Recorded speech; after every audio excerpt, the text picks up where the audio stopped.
អូនស្រីលះបាត់ចម្រៀងអោភ្នំពេញអើយគឺជាវិញ្ញាសារបស់បងអូន ហើយចាចង់ដឹងថាតើគណៈកម្មការរបស់យើងមានការយល់ឃើញយ៉ាងណាសូមអញ្ជើញលោកគ្រូពេជ្រពន្លឺសូមអានសិលៈសូមអានពាក្យបារ៉ូលឲ្យច្បាស់ដូចជាមានមួយតុងសัตว์តុងតោឧតោដាក់ស្រកឧដល់ងមួយតោងបន្តតុងអញ្ចឹង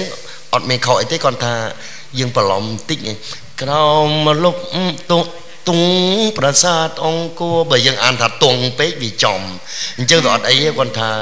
សុំបារ៉ូលគឺអានឲ្យច្បាស់ប៉ុន្តែសិលៈអត់ខុសហើយគាត់តែចលៀសគ្នាបន្តិចហ្នឹងអញ្ចឹងគឺសិលៈធ្វើល្អច្រើនលោកគ្រូសុំសរសើរអញ្ចឹងជូនពរសិលៈជួបសំណាងល្អក្នុងវគ្គផ្ដាច់ប្រត់អរគុណច្រើនលោកគ្រូសូមអញ្ជើញអ្នកបងសួនចន្ទថាបទចម្រៀងអភ្នំពេញអើយនេះនាងខ្ញុំសួនចន្ទថាសូមផ្ញើជូនពុកម៉ែបងប្អូននៅប្រទេសខ្មែរទាំងអស់ក៏ដូចជានៅឯនាយសមុទ្រចាសូមលោកទទួលសម្ដាប់បទចម្រៀងពីសិលៈដែលកំពុងតែប្រឡងចាសូមជូនពរឲ្យសិលៈទទួលបានដោយជោគជ័យអរគុណច្រើនលោកគ្រូសូមផ្ញើសារមកកាន់បងអូនស្រីសូមចុច B90 ផ្ញើទៅកាន់លេខ826សម្រាប់ប្រព័ន្ធ Medphone អរគុណបងអូនលក្ខសម្រាប់បានចា